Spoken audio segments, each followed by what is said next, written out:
Good evening, everybody. My name's Vekul, but you can call me John.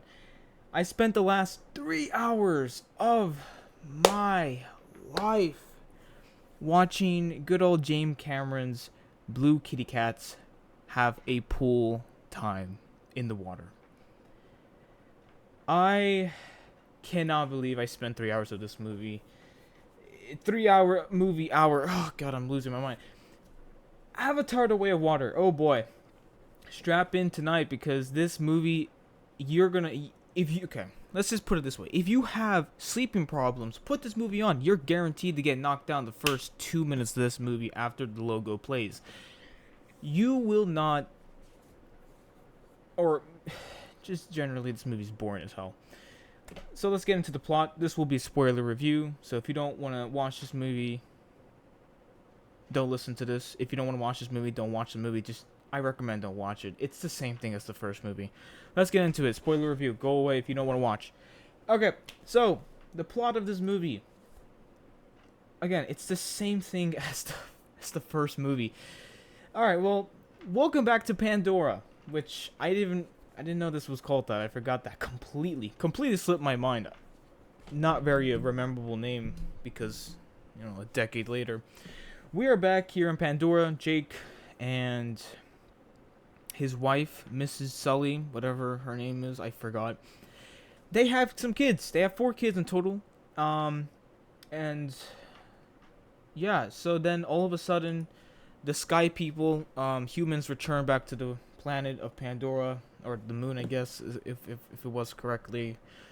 And they're hunting Jake.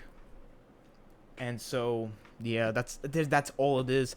Okay, so they hunt Jake, they capture his kids, and after they captured his kids, they all go have the little discussion. This discussion is, we should leave, and I should give up my title as the leader of our clan, where all my resources are. We should leave.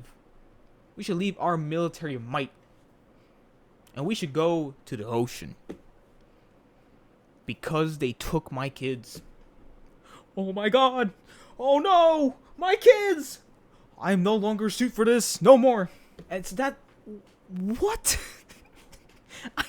I don't understand. We spent 40 minutes of the movie just that. What I told you, that was like 20 seconds probably of information I could have told you in that. 40 minutes of the actual runtime of the movie. That's just the beginning though. That's like level 1. And this game is like a video game. This movie is like a video game. I'm sorry. It's like a big old funky video game. And so this is level 1. Your kids got stolen. You need to go get them back. After that, you need to pay the consequences. Leave. So then they leave, pack all their shit up, and they go ahead and they move out. They go across wherever the cross they're going, and they get to the ocean. And it's like hundreds of undiscovered islands. I think it was actually, no, it's thousands of undiscovered islands. Beautiful. They meet this one tribe and they're like, we need refugees. Like, could we stay here? Can this be our new home? This is our new home. Okay, great. And they take them in. No cause, no worry. Like, all right, that's okay. Cool. I think they're a little bit racist too. I don't know why they were being racist to them. They're the exact same thing. They're blue people, blue kitty cats. This time they can swim in water, and so this is the point of the movie where we are doing the exact same thing. A new people come to a new tribe. They need to learn their ways. They need to adapt. They need to learn to ride new animals, but this time they are water animals instead of flying ones. And then they need to be nice. Does that sound familiar? That's the entire plot to the first movie, just missing a couple steps. That's the next hour and a half of this movie. You're just doing the same freaking things, and it's, oh my god, it's, I there's not much to tell about the movie besides it's boring as hell and it's just copying the exact same process of the first movie. Now, the villain of the movie is, oh my god, oh! If we're copying the same plot, we got the same villain! Woo! That's, the Colonel comes back, but now he's a blue kitty cat as well. And he's an angry blue kitty cat. And so, he kind of just hunts Jake. That's all his purpose. And he actually disappears for like about an hour of this movie. Like, we cut back to him doing stuff, and all of a sudden he figures out that Jake is in this ocean territory. I don't even know how. I don't even know how he actually figured that out, but he's like, he's here. Let's go. We're gonna go find him. So they go with this like alien whale hunting group. That's pretty much what he does. And so I guess we go back to Jake's family, and this man's all about family. He's Dom. He's like Dom from the Fast and Furious movies, but blue, and he's a big kitty cat. Family's important, but he hates his son. He hates one of his sons, his youngest son. He hates him, and they love to bully the shit out of him. Like, he does not like him. It's just, I feel bad for him. Like, this entire movie, I just really feel bad for his son. It's kind of crap, unfair. But it's just okay. But this son particularly, I think his name was Lacroix. His name was Lacroix, I think, and he meets a space whale, big space whale, and these space whales, according to the Sky People, are very hard to kill. Now there's a whole big scene of them killing them. It took like 5 minutes to kill them. It didn't seem that hard. I don't know. I think they were over the like. I think they were just, oh, they're so hard to kill. Like 3 harpoons and it died. A lot of things are said in this movie and it doesn't really follow up. I think it's just, yeah, they died. Cool. And he meets one, and this one is like an outcast because he got his entire tribe killed. And this was the most entertaining part of the movie, to learn the backstory of why he's an outcast. This whale was the most interesting, deeply emotioned character of the entire movie. 3-hour, 16-minute movie. This whale was the most impressive work and art in the entire movie. I felt this whale. This whale had a total of like 20 minutes of screen time. That's pretty low.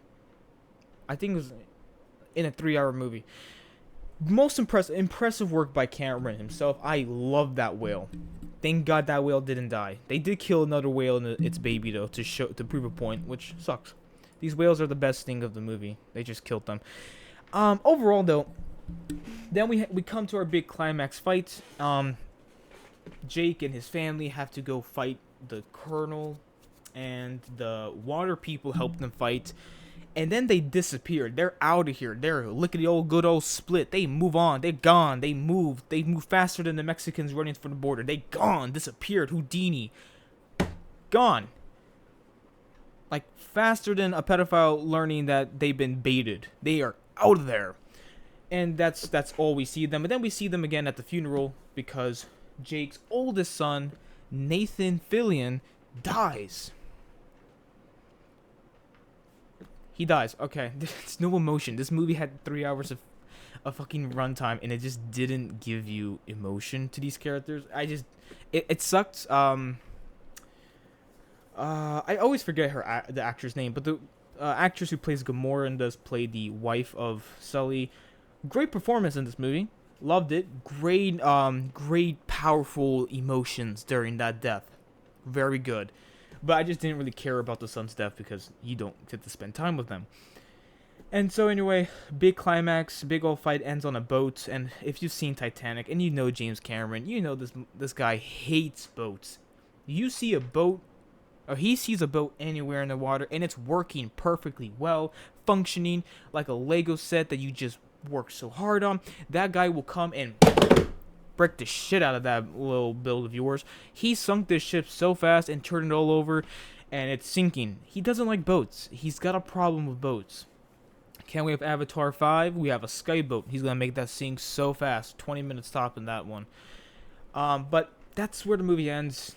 They don't kill the Colonel. The Colonel was actually saved by his son, which I didn't even mention because he's forgetful as well. Spider, this human child that was part of the movie, and his Colonel's son, but then also Sully's Jake's son, and well, adopted, I guess. But yeah, he saves him. I know why. Stupid damn sequels, because James loves his little blue kitty cats, and that's all. That's the entire plot of the movie. I talked a lot about this movie, and it's a 10. Oh Jesus Christ, 10 minutes. The movie is boring, but I really had to explain it as much detail as I can. But this movie is really boring. It doesn't have interesting details in it. It's just kind of the same old stuff. Watch Avatar 1 and you'll be good on this one. But yeah. Let's go ahead and now talk about the movie, because this movie is boring as hell. No plot, really. Plot's like not even in this movie for like, it's in here like for an hour. And this is a 3-hour movie. No plot. No entertainment. No fun. Great visuals, though. The visuals are beautiful, especially for that space whale named Papaya. Very, very, very good visuals. Papaya looks so gorgeous, and he had a, sadly, Papaya went through so much. I'm going to go through his whole backstory here. Why not? Papaya, he was an outcast, and this whale was outcast by the rest of the alien whales, and that sucks. That sucks, because the sky people are hunting these whales for their brain fluid, because it helps their brain fluids, and it makes them look younger. Oh, it goes for $80 million according to them. But yeah, no, they kill these whales in the most gruesome way possible. They torture them, they make them death, and it just sucks. And Papaya here, he was trying to defeat them, and he got his squad up. He's like, yo, let's go, we're gonna get them, woo! And sadly, they all died. He got them all killed, and that was a shame to see. And Papaya lost one of his fins. They shot one of his other fins with like a big ass harpoon. And Jake's youngest son, he helps them, and their connection was so good, very good connection. I love Papaya. Can't wait to see him in Avatar 5 flying in the air, wherever the hell. Even that's what, I don't even know where they're going anymore with this. But yeah, Papaya was awesome. Great visuals. If you want to watch a movie with great visuals, just put on Avatar. Not this one, though. Any other one, which is only one. Or I recommend, we'll end this movie review off. Go watch Avatar The Last Airbender on Netflix. Watch that show. That's the best Avatar right there. Because this one is boring. Damn, a decade and nothing changed. So, time for dinner. Settle down, get your napkins ready, get your little fork and knife ready, because it's time for dinner. Today's on course of this good old way of watery old good old yummy course. This movie's going to get a 3.5 chicken sandwiches out of 10 chicken burgers. This movie was not that delicious. The only reason why this movie is going to actually get more than 2 chicken burgers is because great visuals and Papaya. That's why it gets an additional 1 whole chicken burger. And that's it. That's all I have for you tonight. Goodbye.